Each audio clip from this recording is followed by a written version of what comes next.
Le sphenge, une recette authentique et traditionnelle marocaine.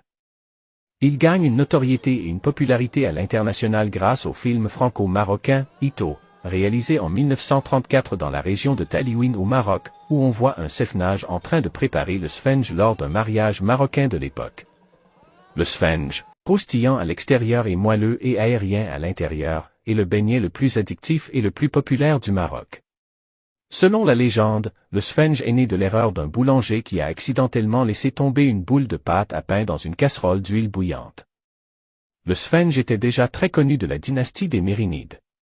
Les Mérinides sont une célèbre dynastie d'origine berbère zénète qui a régné au Maroc que l'on appelait à l'époque Maghreb al-Aqsa, entre les XIIIe et XVe siècles, et qui a contrôlé épisodiquement d'autres parties du Maghreb et de la péninsule ibérique. Traditionnellement préparé extrêmement tôt le matin et vendu pour le petit déjeuner ou en fin d'après-midi pour le goûter. Il est très souvent accompagné d'un thé à la menthe et beaucoup plus rarement d'un café. Les sphenges sont traditionnellement vendus enfilés dans une feuille de palmier. Le sphenge est devenu une figure emblématique de la vie sociale des quartiers marocains. Dans une boulangerie traditionnelle, le sphenge est assis sur une plateforme surélevée au-dessus du reste de la boulangerie. Face au sphenge trône une énorme friteuse circulaire.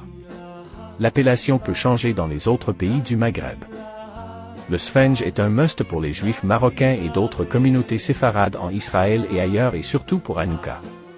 Tout comme la mofleta, la majorité des juifs marocains du monde entier préparent des sphenges le soir de la Mimouna, fête qui marque la fin de Pessa, la Pâque juive.